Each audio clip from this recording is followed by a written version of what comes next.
निष्ठा परिज्ञान योगेश्वराचे कवी वाल्मिका सारिखा मान्य ऐसा. नमस्कार माझा सद्गुरु रामदासा. श्रीराम मला वाटते अंतरी त्वा वसावे, तुझ्या दासबोधासी त्वा बोध भावे. अपत्या परी पाववी प्रेमग्रासा, महाराज या सद्गुरु रामदासा. जय जय रघुवीर समर्थ.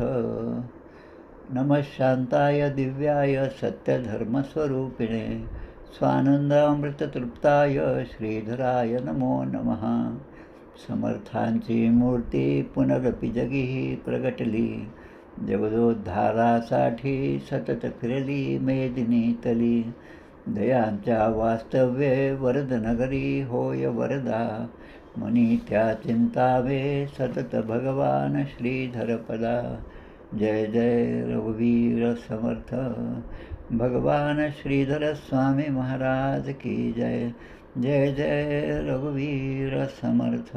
श्रीराम जय राम जय जय राम. आज चैत्रवद्य द्वितीया शक 1948. भगवान श्री श्रीधर स्वामी महाराज यांची आज 53वी पुण्यतिथी आहे. सज्जनगडावर गेल्यावर आपण जेव्हा आतमध्ये जातो तेव्हा इकडे पेठेतला मारुती आणि त्याच्यासमोर असणारं श्रीधर कोटी, ते दर्शन आपण जरूर नेहमीच घेत असतो. त्या ठिकाणी दर्शन घेतल्यानंतर त्यांचा जीवनपटसुद्धा त्या ठिकाणी लिहिलेला आहे. त्यांच्या संदर्भातली अनेक पुस्तकंसुद्धा सज्जनगडावरच नाही तर प्रत्येक ठिकाणीच ते विकत मिळतात. त्याचा आनंद घेतला, त्याचं वाचन केलं आणि मग ते दर्शन घेतलं तर त्या दर्शनातला आनंद खूपच वेगळा असतो. स्वामीजींच्या या चरित्राबद्दलचं 49व्या वर्ष जेव्हा होतं पुण्यतिथीचं, 49वी पुण्यतिथी, त्यावेळेस चैत्र वद्य द्वितीयेपासून 49व्या पुण्यतिथीपासून 50व्या पुण्यतिथीपर्यंत दर महिन्यात वद्य द्वितीयेला 13 प्रवचनं माझी झाली. ती सगळी या माझ्या यूट्यूब चॅनेलवर उपलब्ध आहेत.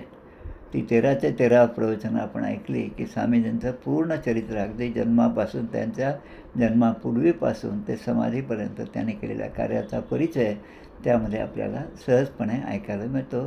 तो आपण जरूर ऐकावा आणि नंतर दर्शन घ्यावं. या परमपूज्य श्रीधर स्वामींच्या परंपरेतील त्यांचे शिष्य असणारे एक निळकंठ महाराज, ज्यांचा मठ समर्थनगर भडगाव, जिल्हा कोल्हापूर या ठिकाणी आहे, त्या मठामध्ये सुद्धा जाण्याचा योग आला. आज त्या ठिकाणी त्या निळकंठ महाराजांचे शिष्य असणारे आमचे, काय त्यांचं नाव आहे, नाही नाव नाही लक्षात येत, सांगतो मी तुम्हाला. ते त्या ठिकाणी मठपती म्हणून आहेत. 60-65च्या वरच वय आहे. त्यांचं वैशिष्ट्य असं की ते फक्त दूध पितात. आपल्यासारखं एकदम 1 लिटर नाही, पण छोट्या ग्लासमध्येच एक तेवढं मावेल तेवढं दूध ते आहे ते पितात. एरवी जेवण असं नाही आणि अगदी खूप उत्साहपूर्ण असं त्यांचं सगळं चरित्र आहे. त्यांचं पाहिल्याबरंच प्रसन्न वाटेल असं आहे. त्या मठाचं वैशिष्ट्य म्हणजे तिथे हजारो तुळशीचे झाडं आहेत. समर्थ नगर किंवा समर्थगड, त्या ठिकाणी सामानगड जे आहे ते तिथून जवळच आहे. शिवाजी महाराजांना जो अभिमान झाला, मी या सगळ्यांचा पालन करत आहे, मग समर्थाने कोबडी मारून ज्या ठिकाणी त्या दगडातून एक बेडूक त्या ठिकाणी पाण्यामध्ये होतं आणि त्याने दाखवलं की हिचासुद्धा सांभाळ तूच करतो का. ही जी कथा आपण वाचतो ऐकतो ती त्या ठिकाणी घडलेली आहे. त्यानंतर त्यांचे दुसरे शिष्य असणारे श्रीधर स्वामींचे म्हणजे आपले गडावर आता होते ते आपले मारुतीबुवा रामदासी, त्यांचं कार्य आपण पाहिलं, त्यांचं दर्शन आपण घेतलं, अनेकदा त्यांच्याशी बोललो, त्यांचं प्रवचनं आपण ऐकली. आणि तिसरे शिष्य आहेत ते दत्ताबुवा.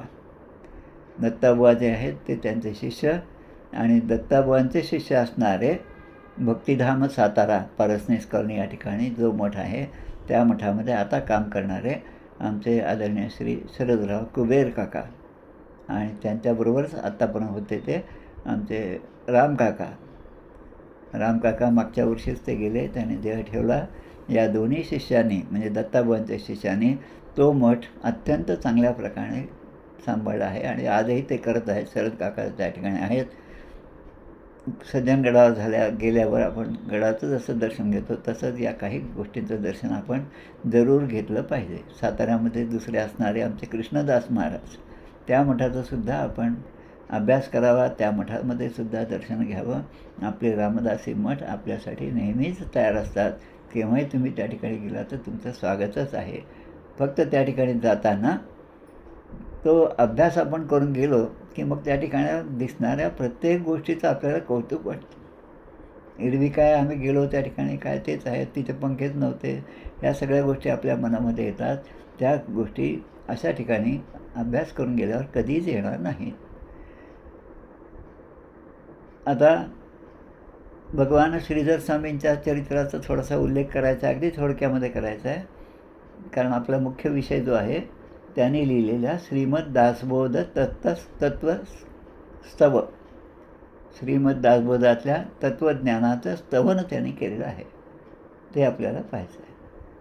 आता स्वामींचं चरित्र जे आहे, श्री नारायणराव पत्की आणि कमळाबाई यांच्या पोटी श्रीधर स्वामींचा जन्म झाला 7 डिसेंबर सन 1908, म्हणजे शके 1830, मार्गशीर्ष पौर्णिमा, म्हणजे दत्त जयंतीच्या दिवशी. दत्त जयंती जशी आपण संध्याकाळी साजरी करतो तसेच त्याच मुहूर्तावर त्यांचा जन्म झाला. देशस्थ ऋग्वेदी ब्राह्मण श्रीधर स्वामी. त्यांचं वास्तव्य कर्नाटकामध्ये होतं. गाणगापूरपासून जवळ 10-12 मैलावर असणारं लाडचिंचोळी हे त्यांचं जन्मगाव, ज्या ठिकाणी मामाच्या घरी त्यांचा जन्म झाला. पुढे ते गुलबर्ग्याला आले. तिथून मग ते त्यांचे आई वडील हे हैदराबादला आले. हैदराबादमध्ये त्यांचा मुक्काम होता. हैदराबादमध्ये ज्या शाळेमध्ये ते शिकले ते विवेकवर्धिनी हायस्कूल किंवा शाळा जी आहे त्या शाळेमध्ये त्यांचं शिक्षण झालं अगदी 5वी-6वीपर्यंत, आणि नंतर ते पुण्याला आले. योगायोगाने या शाळेमध्ये शिक्षणाची माझी सुरुवात त्या विवेकवर्धिनीमध्येच झाली. श्रीधर स्वामींच्या प्रत्यक्ष सहवासाने पावन झालेले असे कितीतरी मठ आहेत. त्या हैदराबादमध्ये जो नारायण महाराजांचं मठ आहे हुसेनी आलमला, त्या ठिकाणी श्रीधर स्वामी आपल्या आईबरोबर अनेकदा गेलेले आहेत. त्यांची मोठी बहीण आणि ते असे नेहमी त्या ठिकाणी गेले. आणि म्हणून त्या नारायण महाराज मठामध्ये सुद्धा त्यांचा खूप मोठा असा फोटो प्रतिमा त्या ठिकाणी आहे. त्यांच्या पादुकासुद्धा आहेत. आपण जे आत्ताच म्हणलं, समर्थांची मूर्ती पुनरपी जगी ही प्रगटली, जगदोद्धारासाठी सतत फिरली मेदिनी तली. अखंड प्रवास स्वामींनी केला आणि त्यांचं शेवटचं वास्तव्य जे आहे ते वरदनगरी, म्हणजे वरदहळ्ळी, शिमोगा कर्नाटक या जिल्ह्यामधलं ते हे ठिकाण आहे वरदहळ्ळी. त्या ठिकाणी मात्र माझं जाण्याचं राहिलं. आत्ता ज्यांचा उल्लेख केला ते आमचे राम काका, हे दरवर्षी त्या ठिकाणी जात होते. त्यांच्याबरोबर जावं असं माझा खूप विचार होता, पण ते काही मान्य नव्हतं. त्यामुळे काही माझं जाणं काही त्या ठिकाणी झालं नाही, अजूनही झालं नाही. आमचे राकेश महाराज जे आहेत ते आत्ताच त्या ठिकाणी जाऊन आले आणि जवळपास 1-2दा तरी त्या ठिकाणी जरूर गेलेले आहेत. खूप छान असा निसर्ग त्या ठिकाणी आहे आणि समाधी ते पूर्ण जे आहे त्याचं बांधकाम, त्याचं सगळी व्यवस्था ही सगळी स्वामीजींच्या काळापासून जशी होती तशीच आजही त्या ठिकाणी आहे. सज्जनगडावर आपण जे पाहतो त्या ठिकाणची व्यवस्था ही सुद्धा स्वामींनी त्यांच्या काळामध्ये केलेली आहे. पुण्यामध्ये ते जेव्हा राहत होते, पुण्यातल्या अनाथ विद्यार्थीगृह आणि भावे स्कूल या ठिकाणी ते होते. आणि ते लहानपणापासूनच आवड होती अध्यात्माची, कीर्तन प्रवचन ऐकण्याची, आणि त्यामुळे त्यांचं मन काही त्या इंग्रजी शिक्षणाकडे वळलं नाही. त्या ठिकाणी पळणिटकर गुरुजी म्हणून होते. समर्थांचं जे चरित्र आहे, समर्थ चरित्र काय छोटंसं पुस्तक आहे पाहिजे, ज्याच्यामध्ये खूप चित्रंसुद्धा आहेत. समर्थ चरित्रामृत, त्याच्यामध्ये पळणिटकर गुरुजींनी काढलेले सगळे चित्र आहेत. त्यामध्ये या पळणिटकर गुरुजींनी प्रेरणा दिली आणि त्याप्रमाणे भगवान श्रीधर स्वामी दसऱ्याच्या दुसऱ्या दिवशी त्या ठिकाणून पायी निघाले. त्यांनी काहीतरी जाताना 2 रुपये आणि समर्थांचा एक फोटो स्वामींच्या बरोबर दिला. तुला हे कामात येतील म्हणून ते 2 रुपये घेतले आणि पायी ते त्या ठिकाणाहून निघाले. पळणिटकर गुरुजींच्या सांगण्याप्रमाणे त्याने पायी प्रवास केला पुण्यापासून आणि 3 दिवसामध्ये नरसापूर नावाचं एक गाव लागतं. आपण जेव्हा बसने जातो तेव्हा या गावाच्या पाट्या नुसत्या आपल्याला दिसतात, पण जेव्हा आपण चरित्र वाचतो तेव्हा त्या प्रत्येक गावाचा इतिहास आणि समर्थ संप्रदायाचे ते गाव कसं जोडलं गेलं हे लगेच आपल्या लक्षात येईल. नरसापूरपासून 2-3 किलोमीटर आतमध्ये गेल्यानंतर बनेश्वर नावाचं एक खूप मोठं जंगल आहे, वन आहे आणि त्या ठिकाणी खूप सुंदर असं महादेवाचं मंदिर आहे. 2008च्या पूर्वी 2005, 8, 7-8मध्ये जेव्हा आम्ही पदयात्रा केली तेव्हा या बनेश्वरच्या ठिकाणी आम्ही गेलो होतो. तिथे थोडासा दुपारचा मुक्काम झाला, पण नरसापूरमध्ये रात्रीचा मुक्काम झाला. श्रीधर स्वामींना त्या ठिकाणी जेव्हा गेले तेव्हा त्यांना अनुग्रह समर्थांचा घ्यायचा होता आणि अनुग्रह घेण्यासाठी समर्थ तर नव्हते, पण आता अनुग्रह कसा घ्यायचा हा प्रश्न होता. स्वामींनीच दृष्टांत दिला समर्थांनी. त्याप्रमाणे त्या ठिकाणी महादेवाचं दर्शन घेतलं, पूजा केली, अभिषेक केला आणि त्या ठिकाणी ते बसले. महादेवाच्या पिंडीवर समर्थांचा फोटो ठेवला आणि ध्यान लावून बसले. त्यावेळेस समर्थांनी त्यांना अनुग्रह दिलेला आहे, मंत्र दिला आणि अनुग्रह दिलेला आहे. पुढे 1927 ते 30 या 3-3.5 वर्षामध्ये ते सज्जनगडावर आले.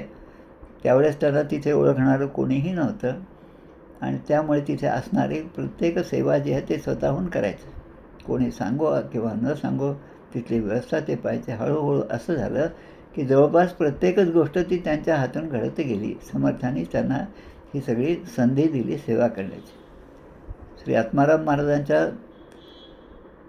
रामदास पंथक्रमसार या ग्रंथामध्ये जे 4 प्रकारच्या गुरुसेवेचे प्रकार सांगितले आहे त्यामधली स्थानसेवा जी आहे ते श्रीधर स्वामींनी खूप उत्तम प्रकारे त्या ठिकाणी केलेलं आहे. स्थानसेवेमध्ये त्या स्थानाच्या ठिकाणी आपले सद्गुरू आहेत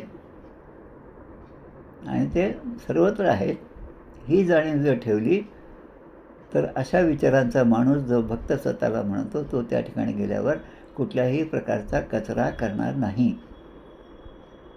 इतकं त्या समर्थांच्या ग्रंथाचं महिमान आहे. पण आपण जर असं करत असू तर मग आपण समर्थ भक्त असूनसुद्धा समर्थ भक्त नाहीत असं मला सरळ वाटतं. स्वामींनी जी सेवा दिली त्या ठिकाणचा अगदी काडी कचरा जरी असेल तो त्यांनी उचलला.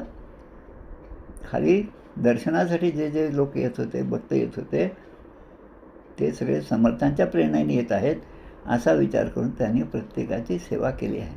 मग ते यांना ओळखणारे असो किंवा नसो, नवीनच असल्यामुळे कोणी जास्त ओळखत पण नव्हतं, पण त्यांच्या बॅगा वळकट्या ते सगळं घेऊन वर चढून जायचं आणि त्यांना ते त्या ठिकाणी द्यायचं. ही सेवा ते करायचे. कोणाला काही लागलं तरी ते त्या ठिकाणी आणून द्यायचे. समर्थांच्या समाधीची, राम मंदिराची सगळी सेवा, फुलांचे हार करण्याची, सकाळी फुलं आणण्याची, इथपासून ते रात्रीपर्यंत सगळी सेवा ते करत होते. स्थानसेवेचं उत्तम उदाहरण म्हणजे भगवान श्रीधर स्वामी. पुढे त्यांनीच समर्थ सेवा मंडळाची स्थापना 8 जानेवारी 1950मध्ये केली.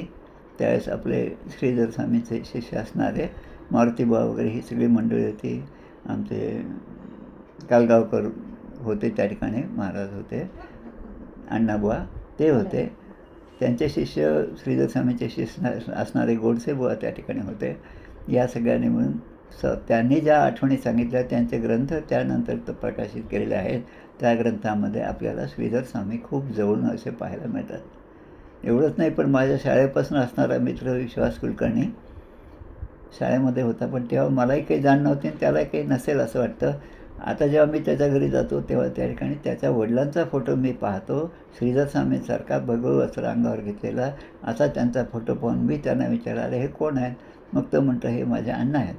आमच्या अण्णांना श्रीधर स्वामींचा अनुग्रह सोलापूरमध्ये असताना झाला होता आणि त्यांनी ते चरित्र जे आहे तिथे माझं आमच्या शाळेतल्या मित्रांच्या समोर प्रवचन झालं होतं. त्यांनी ते चरित्र मला भेट म्हणून त्या ठिकाणी दिलं. खूप सुंदर असं चरित्र आहे. आता शाळेमध्ये असताना जर माहीत असतं तर त्याच्या वडिलांना प्रत्यक्ष भेटण्याचा आनंद मलाही प्राप्त झाला. पण प्रत्येक गोष्ट ती त्याचा काळ आल्याशिवाय ती पूर्ण होत नाही. जसं आहे तसंच आहे. स्वामींनी अनेक ठिकाणी प्रवास केलेला आहे. त्यांचे प्रवासात सगळे नियम ते पाळत होते. 3 त्रिकाळ स्नान करणं, ध्यानामध्ये असणं, ग्रंथाचं लिखाण करणं, संध्याकाळी प्रवचन करणं आणि या सगळ्या गोष्टींमध्ये भारतभर त्यांचं भ्रमण झाले आहे. जवळपास 28 चातुर्मास त्यांनी केलेले आहेत.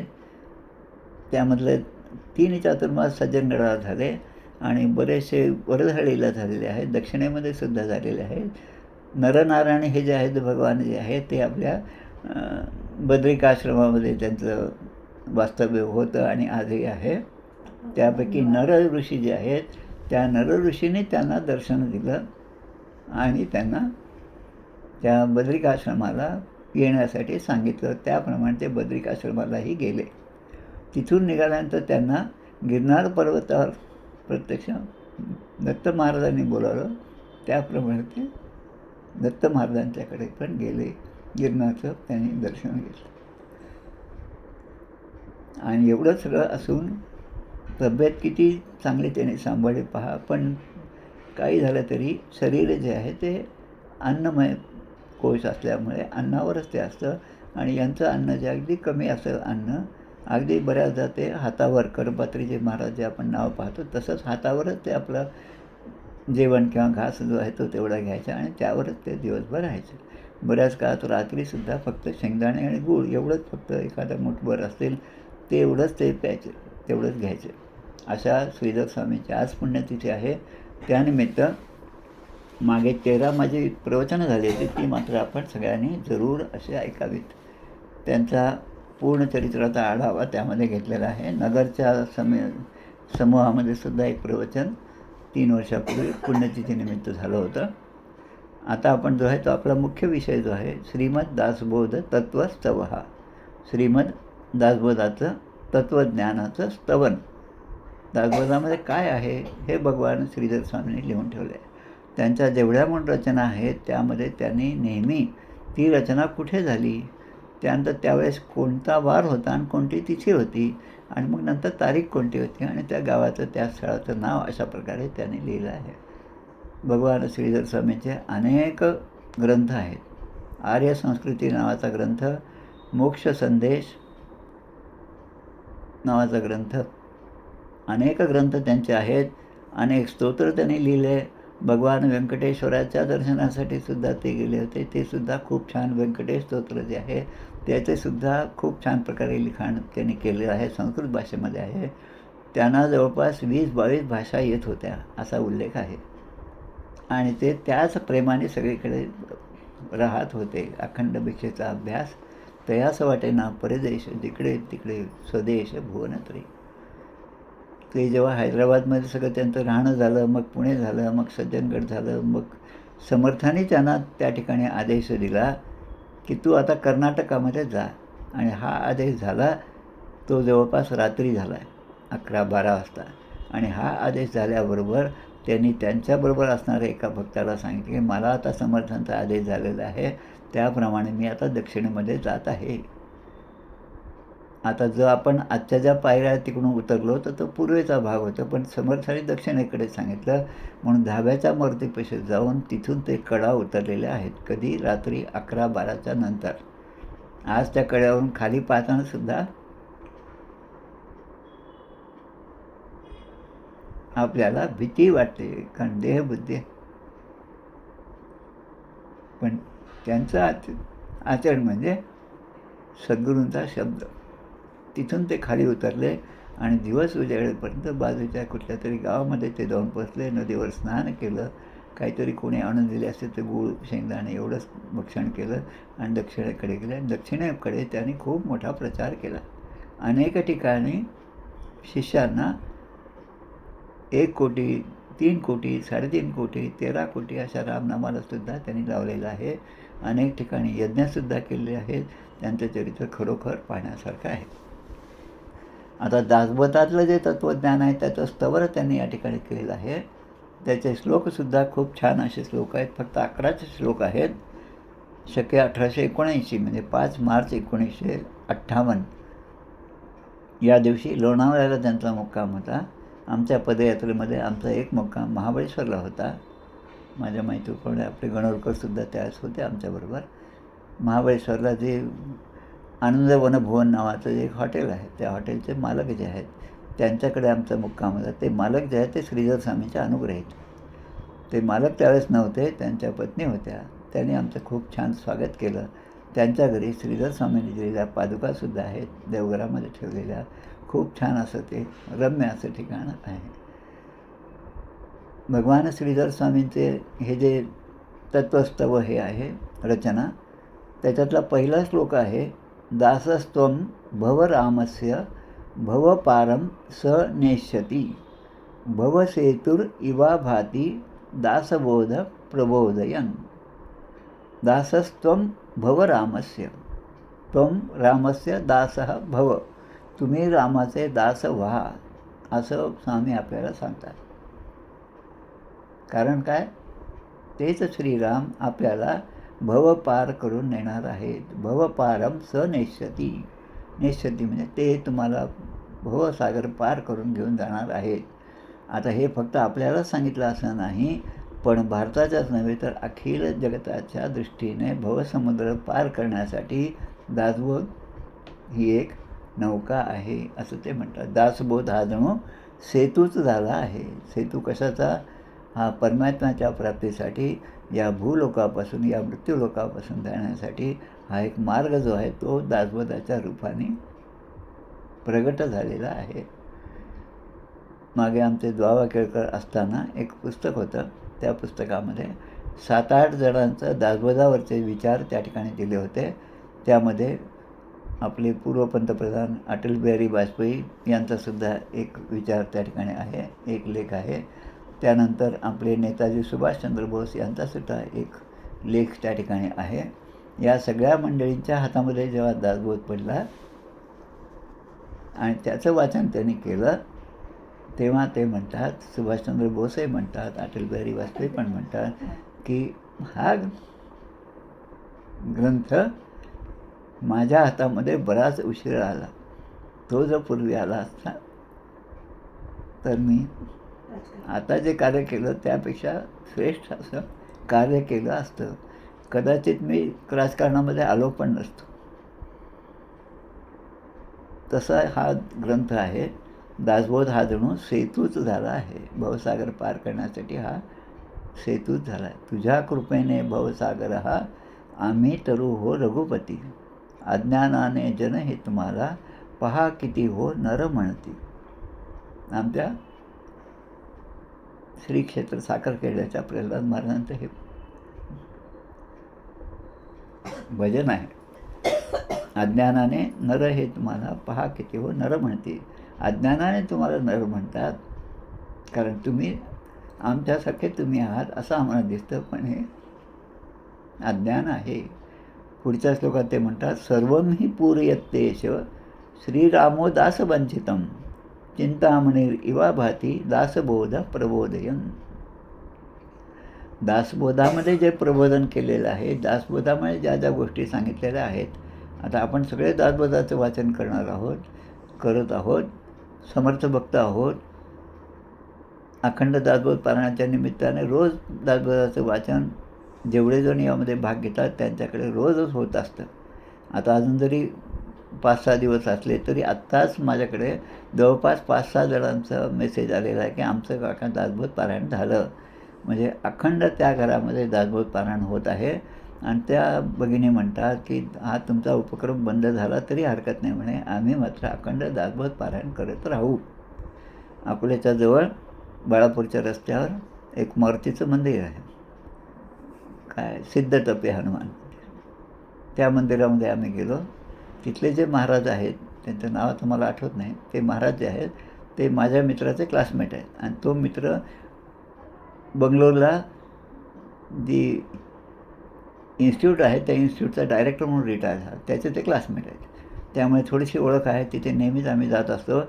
तर त्या ठिकाणी विशेष सांगायचं म्हणजे दासबोध कसा वाचला पाहिजे तसा त्या ठिकाणी मोठा रामचरितमानस मोठा ग्रंथ त्या पलंगावर ठेवलेला आहे. त्यावर मागे बसायला जागा आहे. 24 तास तुम्ही केव्हाही जा, कोणी ना कोणी त्या ठिकाणी तो ग्रंथ वाचतच असतो. म्हणजे अखंड पारायण जे आहे ते त्या ठिकाणी पाहायला मिळतं. आणि हे किती वर्ष, 5-6 वर्षापूर्वी तेव्हा 24 वर्ष झाले होते. म्हणजे आता जवळपास 30 वर्ष पण झाले असतील त्या गोष्टीला. पण तिथे असं वाचन होतं. मला नेहमी वाटतं आपल्या रामदासी मठांमध्ये ग्रंथराज दासबोधाचं वाचन एखाद्या ठराविक वेळेस झालं पाहिजे, की जेव्हा आपण कोणालाही सांगू शकतो तुम्ही या मठात जा, सकाळी 8 वाजता जा, तिथे मठपती किंवा त्यांच्या वतीनं कोणी ना कोणी दासबोध वाचत असेल. 1 तासापुरतं दासबोधाचं वाचन प्रत्येक मठामध्ये रोज झालं पाहिजे. आणि म्हणून आम्ही रामदास श्रीरामचरणी आमचा विश्वास कोसळणी पडो हे आकाश आणिकाची आस न धरू. एक दासबोध जो तुम्हाला या भवसागरातून पार घेऊन जाणार आहे. आता या श्लोकात काय म्हणतात, सर्वही पूरयत्येष. पूरयत्येष म्हणजे पूरयती एष सर्वही. कोण? तर श्रीराम. की हाच श्रीराम आपल्याला प्रत्येक गोष्टीतला तो पूर्तता करून देणारा आहे. मनातल्या प्रत्येक इच्छा ज्या आहेत त्या आपल्या पूर्ण करणारा आहे. चिंतामणी इवा भाती. चिंतामणी रत्न जसं आहे त्याप्रमाणे हा ग्रंथ आहे. आता हा ग्रंथ नव्हे आणि या नावग्रंथ असे समर्थांच्या ओव्या दासबोधामध्ये आहेत की ज्याच्या वाचनाने माझ्या मनामध्ये उपरती होईल, ज्याच्या वाचनाने माझ्या मनामध्ये विरक्ती येईल, ज्याच्या वाचनाने माझ्या मनामध्ये भक्तीचा उदय होईल, तो ग्रंथ खऱ्या अर्थाने आहे. आणि त्याशिवाय जे आहे ते सगळे रद्दी आहे. 5 आणि 10 रुपये किलोप्रमाणे ते विकायला काहीच हरकत नाही, विकून टाका. पण असे जे ग्रंथ आहेत ते मात्र आपण सांभाळले पाहिजे. एका रद्दीच्या दुकानामध्ये गीता दी होली बायबल नावाचं पुस्तक मी विकत घेतलं होतं. गीता दी होली बायबल. बायबलच्या पद्धतीने गीतेवरचं भाष्य ते होतं. आणि काय ते रद्दीच्या दुकानामध्ये मला दिसलं आणि मी ते लगेच विकत घेतलं. आजही ते माझ्याकडे आहे आणि मी वाचलेलं आहे. तर अशा ग्रंथ जे आहेत ते माणसाचं जीवन बदलून टाकतात. म्हणून अशा ग्रंथाचं फार मोठं महत्त्व आहे. तर दासबोध सदैव चिंतामणीप्रमाणेच जगाला काय यांनी विशेषण काय लावलं, अखिल कामदम. अखिल कामदम म्हणजे मनामध्ये असणाऱ्या कोणत्याही इच्छा पूर्ण करणारं. जो जे वांछील तो ते लाहो प्राणी जात. ज्ञानेश्वर माऊलीने जे म्हटलं तेच आपल्या भक्ताला देणारा हा चिंतामणी आपल्या हाती लाभलेलं आहे. पुढे म्हणतात, सर्व प्रकारकम दास्यम रामदास्येन नश्यती. स्वातंत्र्यभा प्रभातिथ्यम दासबोध प्रबोधयन. दासबोधाचं प्रबोधन कसं आहे ते सांगतात. सर्व प्रकारम दास्यम, सर्व प्रकारचं दास्य. आता दास्य म्हणजे मी प्रपंचाचा दास आहे. चांगलं खावं असं मला वाटतं म्हणजे मी त्या चवीचा दास आहे. माझं मन चांगल्या मनोरंजनामध्ये राहावं असं मला वाटतं, पण तिथून उठून देवापाशी दिवा लावा असं मला वाटत नाही. हे माझ्या पूर्व पापाचं फळ आहे. पण तसं न होता तू रामाचा दास झालास आणि वैयक्तिक, सामाजिक, राष्ट्रीय आणि धार्मिक 4 प्रकार दिले. वैयक्तिक, सामाजिक, राष्ट्रीय आणि धार्मिक. आता काही जण म्हणतात आपल्याला काय करायचं त्या राजकारणाचं, पण समर्थ म्हणतात मुख्य हरिकथा निरूपणं, दुसरे ते राजकारण, तिसरे ते सावधपणं, सर्व विषय. म्हणजे दासबोध एक असा ग्रंथ आहे की ज्यामध्ये जीवनाच्या प्रत्येक समस्येचं उत्तर त्या ठिकाणी आहे. आणि प्रत्येक वेळेस तुम्ही कसे वागता त्याप्रमाणे समर्थ आपल्या पाठीवर थाप देतं. आणि दुसरीकडे तुम्हाला तुमचे कान धरायला पण कमी करत नाही. म्हणून वैयक्तिक असो, सामाजिक असो, राष्ट्रीय असो किंवा धार्मिक असो, धर्माचा करिता आम्हास जगती रामाने धाडिले, ऐसे जाणून रामभक्ती करता ऐश्वर हेला. नुसता जेवणाच्या वेळेस म्हणायचा श्लोक नाही, पण ते जेवण झाल्यानंतर जी ऊर्जा आपल्याला प्राप्त होते त्या ऊर्जेमधून धर्म आणि देश याचं चिंतन जे आहे ते प्रत्येकाने केलं पाहिजे. आणि त्या दृष्टीने माझं प्रत्येक कार्य झालं पाहिजे हे शिकवणारा स्वातंत्र्य भा म्हणजे सूर्य.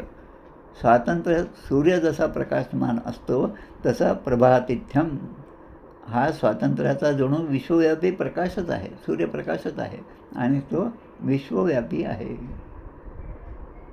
आणि असा प्रकाश ज्यामधून आपल्याला मिळतो आणि ज्यामुळे आपलं वैयक्तिक जर अधःपतन होत असेल की त्या ठिकाणी आपल्याला योग्य मार्ग दाखवतो, समाजाला योग्य दिशा देतो, राष्ट्रासाठी मी काय करू शकतो हे दाखवतो. तर त्या सगळ्या गोष्टींमध्ये दासबोध हे तुम्हाला मार्गदर्शक असंच तत्त्व आहे. पुढच्या श्लोकामध्ये म्हणतात, आता दासबोध आपण सगळ्यांना माहीत असल्यामुळे त्याबद्दलचं विशेष मी सांगत नाही, पण स्वामीच्या पुण्यतिथीनिमित्त त्यांचं जे सांगणं आहे ते मी या श्लोकांच्या आधारे सांगत आहे. पापं तापंच दैन्यंच रामदास्येन नश्यती इत्येव बोधयन भाती दासबोध सताम गती. म्हणजे जीवाला चांगली गती मिळायची असेल इत्येव बोधयन भाती, अशा प्रकारचा बोध ज्या ग्रंथामध्ये मिळतो तो ग्रंथ म्हणजे दासबोध आहे. पापम तापंच दैन्यांचं हरे श्री गुरुदर्शनम असं सुद्धा म्हणलेलं आहे आपल्या गुरुगीतामध्ये आहे की नुसतं श्री गुरूंच्या चरणाचं दर्शन झालं तरी पण या सगळ्या गोष्टी आपल्याला प्राप्त होतात. आणि या ठिकाणी स्वामी म्हणतात, रामदास्येन नश्यती, समर्थांचा दास होण्यामध्ये या सगळ्या गोष्टी पाप ताप आणि दैन्य हे सगळं आपलं निघून जाणार, त्याचा नाश होणार आहे. आणि इत्येव बोधयन भाती दासबोध सताम गती. दासबोध, आता संत जे आहेत त्या संतांच्या संगतीमध्ये गेलं तर एखादा जो पापी वृत्तीचा आहे तो सुद्धा संत बनतो, तो सुद्धा चांगला होतो. याची अनेक उदाहरणं आपल्या आहे. वाल्मिकी ऋषी, जेव्हा आपण वाल्मिकी ऋषी म्हणतो तेव्हा अहो म्हणतो आपण, आदराने संबोधन करतो, पण तेच वाल्याकोळीचं चरित्र सांगत असताना वाल्याकोळी हा दरोडेखोर होता, त्याने अनेक जीवांचा नाश केलेला आहे, लुटलेला आहे, असं अरेतुरे आपण बोलतो. पण तेच वाल्मिकी ऋषी. वाल्मिकी ऋषी बोललेला नसता, वाल्मिकी ऋषीने हे सगळं लिहून ठेवलं नसतं तर आम्हाला ही रामकथा आपल्यापर्यंत आलीच नसते. आता तेच वाल्मिकी ऋषी, आता आपण जर परंपरा पाहत गेलो तर ते वाल्मिकी ऋषी माझ्या माहितीप्रमाणे आपले अच्युताश्रम स्वामी अंबड मठाचे आहेत. तेच यादव स्वामी जे आहेत कोयाळ मठाचे, ते नारदाचे अवतार होते. म्हणजे ही सगळी मंडळी पुन्हा पुन्हा अवतार घेऊन भगवंताच्या नामाचा प्रचार करण्याचं कार्य सगळीकडे करत आहेत. आणि एवढं सगळं स्पष्ट असतानासुद्धा याकडे जो डोळे झाक करतो त्याला समर्थाने आत्महत्याराच म्हणलेलं आहे. स्वतःचाच नाश स्वतः करून घेतो. आपल्याच पायावर धोंडा पाडण्यासारखं आहे. सगळ्या गोष्टी स्पष्ट असतानासुद्धा ज्याला समजणं नाही असो त्या मूर्खाचे अवलोकन कदापि न करावे, समर्थ सांगतात. पुढे म्हणतात, प्रपंच परमार्थश्च रामदास्येन सिद्धती. दोन गोष्टी फार महत्त्वाच्या आहेत जे या ग्रंथराज दासबोधामध्ये आहेत, प्रपंच आणि परमार्थ. आता दोन्हीकडे रामदास्येन सिद्धती, समर्थांचा दास आहे, रामदासी आहे. काही लोकांचे आडनावसुद्धा रामदासी आहेत. आता त्यांना सांगतात की तुम्ही रामदासी आहात तर मग प्रपंच आणि परमार्थ दोन्ही तुम्ही चांगल्या प्रकारे चालवा. प्रपंच सांडून परमार्थ केला तरी अन्न मिळेना खायला, आणि परमार्थ सांडून प्रपंच करीसी तरी तू कष्टी होसी.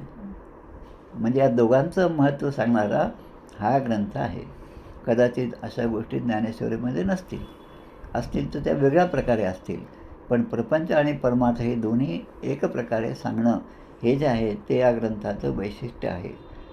कारण आता ज्ञानेश्वरीमध्ये सांगितलेलं आहे, हरिपाठामध्ये आहे, असोने संसारी जिव्हे वेगू करी वेदशास्त्र उभारी बाह्या सदा. सगळे वेद सगळे शास्त्र हेच सांगतात की संसारामध्ये राहा पण मनामध्ये मात्र भगवंताचं नाम घेत जा. आणि ते नाम सोपे रे रामकृष्ण गोविंद वाचेसी सद्गदा जपा आधी. सगळे 27-28 अभंग माऊलींचे जे आहेत ते माणसाला नामस्मरणाला लावणार, आणि हेच कार्य पुढे सगळ्यांनीच केलेलं आहे. आता पुढे काय म्हणतात, प्रपंच आणि परमार्थ. आता दोन्हीकडे आपण असेल, दोन्ही तुम्ही चालवाल तरी तुम्ही विवेकी. म्हणजे आपण विवेकी आहोत की नाही, कारण प्रपंचामध्ये सुद्धा तेवढंच लक्ष आहे आणि परमार्थामध्ये सुद्धा आहे. महाराजांचं उदाहरण घ्या. महाराजांचे कोर्ट केस चालू होती, ब्रह्मचैतन्य महाराजांचे कोर्ट केसमध्ये ते कोर्टामध्ये जायचे साक्षीला. त्यांचे भाऊ त्यांच्या विरुद्ध होते आणि ती कोर्ट केस असताना महाराज जाताना मायबेले म्हणायचे, अरे 2 भाकऱ्या जास्तीचे म्हणले, कारण कोर्ट जेव्हा थांबेल, मधली इंटरव्हल असेल, त्यास आम्ही दोघे म्हणून ते खाऊ. म्हणजे इकडे कोर्टामध्ये भांडणही चालू आहे, इकडे हे ब्रह्मचैतन्य महाराज पण आहेत, आणि तिकडे त्या भावाची काळजी पण आहे. आणि होता होता ती केस महाराज जिंकले. आता जिंकल्यानंतर काय केलं, जे जिंकलं ते पुन्हा देऊन टाकलं. मग आता एवढा खटाटोप काय केला? हा माणूस पारमार्थिक आहे, आता या माणसाला फसवायला काहीच हरकत नाही, असा ग्रह कोणाचाही होऊ नये. पारमार्थिक माणसाने अखंड सावधान असलं पाहिजे. अखंड सावधान असावे, दुश्चित कदापि नसावे, तज विजा करीत जावे कोणे एके स्थळी. हे सगळं जे आहे ते दासबोधाने शिकवलेलं आहे.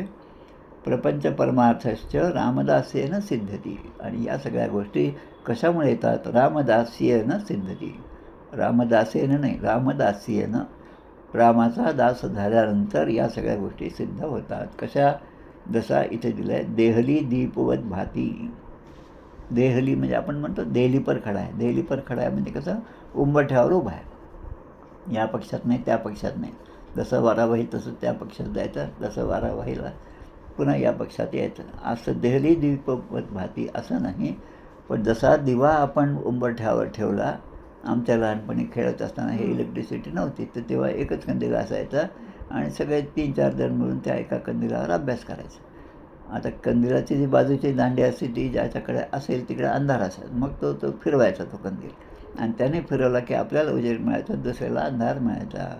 हे जे आहे देहली द्वीपवत भाती. पण तो कंदील, तो दिवा उंबरठ्यावर ठेवला तर तो दोन्ही खोल्यांमध्ये प्रकाश देणार आहे. आता या दोन्ही खोल्यामध्ये एक प्रपंचाची खोली आहे आणि एक परमार्थाची खोली आहे.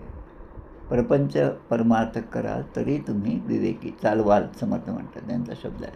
म्हणून आपल्या पाशाने, कारण हा परमार्थ कसा आहे किंवा हा प्रपंच कसा आहे की हा आपल्या मोहजाळेमध्ये सगळ्यांना अडकून ठेवतो, वासना जाळेमध्ये अडकून ठेवतो. आता अशापासून जर सुटका व्हायची असेल तर दासबोधाकडेच आपण गेलं पाहिजे, चांगल्या ग्रंथाकडे गेलं पाहिजे, सद्ग्रंथाकडे आपण गेलं पाहिजे. म्हणजे सगळ्या अखिल विश्वाला भवसमुद्रातून पार करणारा हा एक उत्कृष्ट असा ग्रंथ आहे. एका मोठ्या किनाऱ्यावरील दीपस्तंभच आहे. किनारा आहे, सगळं आहे, पण तिथे दीपस्तंभच नाही.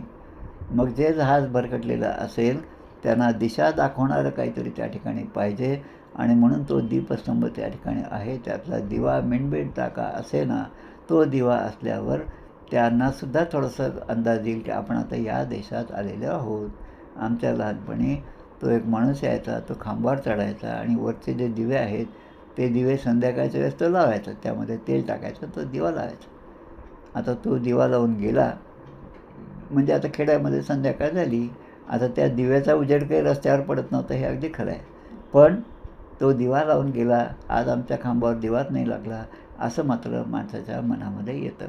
तसा हा दासबोध जो आहे तो प्रपंच आणि परमार्थ दोन्हीकडे यशस्वी करण्यासाठी हा ग्रंथ आहे, आणि त्यातला दासबोध प्रबोधयन जे आहे ते तेवढंच महत्त्वाचं आहे, असं या ठिकाणी सांगितलं आहे. आता पुढच्या श्लोकामध्ये म्हणतात, स्वामी म्हणतात आपल्याला, स्वराज्यम च स्वराज्यम च रामदास्येन लभ्यते. आपण जे मंत्रपुष्पांजली म्हणतो त्यामध्ये हे सब आहे. स्वराज्यम, वैराज्यम, पारमेष्ठ्यम, राज्यम, ते म्हणजे स्वराज्य आणि स्वराज्य 2 शब्द आहेत. स्वराज्य म्हणजे आपल्या स्वतःचा विचार आहे, स्वराज्य म्हणजे सगळ्यांचा विचार आहे. ह्या दोन्हीमध्ये यशस्वी होण्यासाठी कोणता मार्ग आहे तर रामदास्येन लभ्यते. भातित्थम बोधयन नित्यम दासबोध सुरद्रुमः. आता दासबोधाला वेगळी उपमा दिली. आत्तापर्यंत काय दिली? हा जणू सेतू आहे भवसागरातील, हा जणू चिंतामणी आहे, मनात आलं की तो पूर्ण करणारा. सर्वही पूरयत्येष श्रीनामो दासवांछितम. दासाच्या मनात असणाऱ्या सगळ्या इच्छा पूर्ण करणारा आहे, तो चिंतामणीसारखा आहे. दुसरीकडे म्हणतात स्वातंत्र्य भाह प्रभातिथ्यम. सूर्याचा जसा प्रकाश असतो तसा प्रकाश देणारा जीवनामध्ये हा ग्रंथ आहे. आता काय म्हणतात? दासबोध सुरद्रुमम. द्रुम म्हणजे वृक्ष, सुरद्रुमम म्हणजे कल्पतरू. कल्पतरूप्रमाणे हा ग्रंथ आहे असं मला वाटतं. कारण आपल्या मनात जे जे आहे ते सगळं प्राप्त करून देणारा हा ग्रंथ आहे. आणि याचं उदाहरण म्हटलं तर छत्रपती शिवाजी महाराज. दासबोध वाचत असताना दशक 18 समास 6 उत्तम पुरुष निरूपण हा जेव्हा समास येतो त्यातल्या 22 ओव्या ज्या आहेत त्या 22 ओव्यामध्ये पहिल्या 12 ओव्या आणि पुढच्या 10 ओव्या. पहिल्या 12 ओव्यामध्ये अफजलखानाचं वर्णन आहे आणि 10 ओव्यामध्ये अफजलखानाला मारल्यानंतर शिवाजी महाराजांचं अभिनंदन करणारं ते पत्र आहे. 2 पत्र एकत्र करून हा ग्रंथ किंवा हा समास तयार झालेला आहे. आता हे वाचत असताना, पारायण करत असताना या सगळ्या विचारांनी जर पारायण केलं तर तो दासबोध आपल्या अंगामध्ये भिनत जाईल. नाही तर पारायण पुष्कळ केले पण उपयोग काही नाही, मग त्याचा काय अर्थ आहे. त्या पारायणाने आपल्या बोलण्यामध्ये दासबोधामध्ये समर्थाने असं सांगितलं असे शब्द आले पाहिजेत.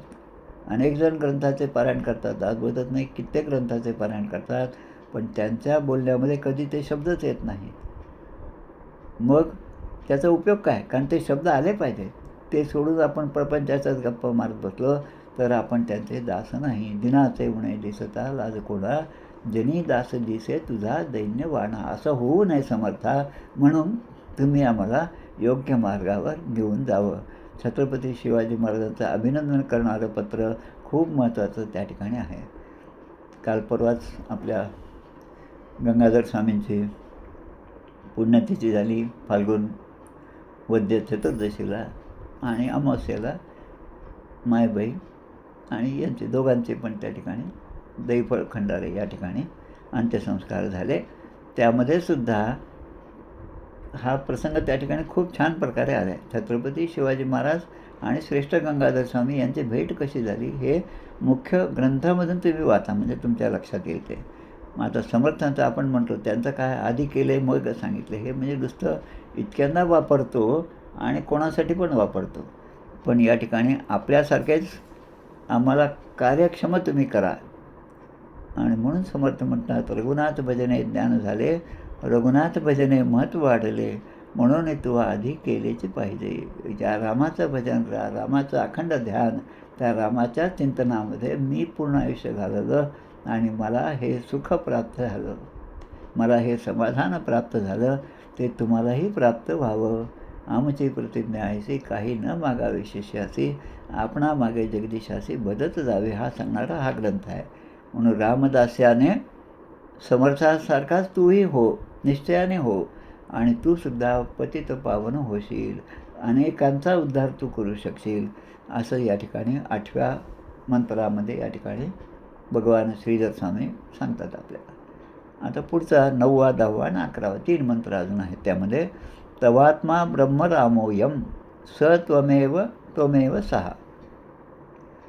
त्वमात्मा, तवात्मा म्हणजे तुझा आत्मा, ब्रह्मरामोयम म्हणजे राम हा ब्रह्मरूप आहे आणि तोच आत्मरूपाने तुझ्या ठिकाणी आहे. सर्वस्य चाहम हृदय सन्निविष्टो मतस्मृती ज्ञानमपोहनंच. सगळ्यांच्या ठिकाणी मीच वास्तव्य करून आहे असं भगवंत म्हणतात. तोच राम तुझ्या ठिकाणी आत्मरूपाने आहे. त्याच परमात्म्याचा अंश या ठिकाणी आत्मरूपाने आहे आणि तोच आत्मा सगळं कार्य करत आहे. आता दुसरे शब्द म्हणतात स त्वमेव आणि त्वमेव सहा, म्हणजे ते परब्रह्म तूच आहेस आणि तू तेच परब्रह्म आहेस. तू स्वतःला वेगळा असं समजू नको. तुम्ही त्वम अमृतस्य पुत्र आहात, स्वामी विवेकानंदाचं वाक्य आहे. तम अमृतस्य पुत्र आहात, तुम्ही अमृताचे पुत्र आहात. पण शेळ्या मेंढ्याप्रमाणे तुम्ही जीवन जगत असाल तर ते मात्र चालणार नाही. तुमच्यातलं अमृतत्व जे आहे ते जागृत करा. उत्तिष्ठत जागृत प्राप्य वरांनी बोधत. जो वर तुम्हाला प्राप्त करायचा आहे, जो आशीर्वाद भगवंताकडून प्राप्त करायचा आहे, तो आशीर्वाद घेण्यासाठी तुम्ही सतत प्रयत्नशील राहा, दीर्घ उद्योगी राहा. आता पुढे म्हणतात दासबोध त्याचं तत्त्वमसी प्रमाणे हे एक महावाक्यरूपीच हा ग्रंथ आहे. काय सांगतात ते स त्वमेव त्वमेव सहा, अहम ब्रह्मास्मी अयमात्मा ब्रह्म, हे सांगणारा हा ग्रंथ आहे. पुढे म्हणतात दासोपी रामदास्येन रामस्त्वम त्वमृतो भवे. इति प्रबोधयन भाती दासबोधामृतम महत. दासबोध अमृत आहे आणि महत म्हणजे महान असं अमृत या ग्रंथापासून आपल्याला प्राप्त होणार आहे. रामदासीयेनं दास म्हणून घेताना देखील तू निस्संदेह अमृतरूपी रामरूपच होशील. म्हणजे तू जर स्वतःला रामदास म्हणत असेल, आता ते दुसरीकडे अजून विचार करा की समर्थ संप्रदायाची लक्षणं आहे. 20 लक्षणं 20 ओव्यांमध्ये सांगितले, पण त्यामध्ये 10 ओव्यांमध्ये 20 लक्षणं सांगितले पहिल्या, आणि पुढच्या 10 ओव्यांमध्ये त्याचा परिणाम सांगितलेला आहे. तो सुद्धा प्रकरण जे आहे ते सुद्धा या संदर्भामध्ये लक्षात घेतलं पाहिजे. अनेक प्रकारे समर्थाने आपल्याला समजावून सांगितलेलं आहे.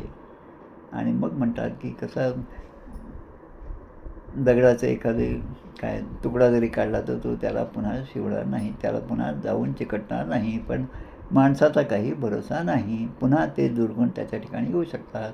आणि म्हणून तुम्ही अखंड सावधान असावं. आता पुढे म्हणतात दासबोध चिदादित्यो. दासबोध चिद आदित्यो. चित म्हणजे चिदादित्य रूपी दासबोध आहे. आता असा ग्रंथ कोणाजवळ जरी असला तरी देखील अज्ञान अंधकार समूळ नष्ट होतो. अनेक संतांच्या चरित्रामध्ये या गोष्टी येतात. आमचे काय म्हणतात त्याला मठ पिंपळगाव, जालन्याचं जवळ गाव आहे मठ पिंपळगाव, तिथले आमचे आनंदसागर महाराज ब्रह्मचैतन्य महाराजांचे शिष्य. ते आईबरोबर त्या ठिकाणी राहत होते. महाराजांच्या संपर्कात आले. महाराजांनी त्यांना 3.5 कोटीचा जप सांगितला आणि त्यासाठी मध्य प्रदेशामध्ये जायला सांगितलं. ते ठिकाण पण सांगितलं, त्या ठिकाणी ते गेले. आता तिकडे 3.5 कोटी जप त्यांचा पूर्ण होत आहे. आईसुद्धा त्यांच्याबरोबर आहे. आता त्यांच्या मनामध्ये आहे आता आपला जप पूर्ण होत आहे, महाराजांची आज्ञा झाली म्हणजे आपण पुन्हा आपल्या गावी म्हणजे जालन्याला जाऊ. त्या मठ पिंपळगावच्या गावामध्ये जाण्याचा आम्हाला योग आला. दुपारचं एक आमचं भोजन जे आहे प्रसाद त्या ठिकाणी आम्ही प्राप्त केला. पण त्यावेळेस माहीत नव्हतं ह्या मठ पिंपळगाव हे याच महाराजांचं आहे. हे नंतर समजल्यानंतर मात्र पुन्हा जायचा अजून योग आलेला नाही. तर हा दासबोध ज्याच्याजवळ असेल ते जेव्हा प्रवासामध्ये होते तेव्हा प्रवासात असताना काही भिल्ल लोकांनी त्यांना अडवलं. रामानंद महाराज त्यांना अडवलं. आता ते म्हणतात तुझ्याजवळ जे असेल ते सगळं आम्हाला देऊन टाक. त्याने सगळं देऊन टाकलं. सगळं घ्या म्हणे माझ्याजवळ असेल, काय होतंच काय, पण सगळं देऊन टाकलं. फक्त ही पोथी माझी घेऊ नका एवढंच सांग. आता त्यांनी विचारलं तू सगळं देऊन टाकलंस, मग या पोथीमध्ये एवढं काय? आता एवढं काय? आता जेव्हा समोरच्या माणसामध्ये उत्सुकता जागृत होते, मग तो माणूस कसाही असो, अपिचे सुदराचारो भजती माम अनन्य भाग. तो दुराचारी असला तरी त्याच्या मनामध्ये एक जिज्ञासा निर्माण झाली तर सुज्ञ माणसाचं काम आहे की ती जिज्ञासा त्याची पूर्ण करावी. महाराजांनी त्याच ठिकाणी संध्याकाळच्या वेळेस जे काही बोलले तेव्हा त्या दासबोधाचं महत्त्व त्यांनी सांगितलं. जसं या रचनेमध्ये श्रीमद दासबोध तत्व स्तवहा श्रीधर स्वामी आपल्याला सांगतात, तसं त्यांनी सांगितलं. आता त्या सगळ्या भिल्ल लोकांना, लुटारू लोकांना त्यांना वाटलं की अरे किती चांगला ग्रंथ आहे. आता ते म्हणतात की आता आम्ही हे सगळं ही वृत्ती आता सोडून देऊ आणि तुमचं दासत्व आम्ही स्वीकारतो.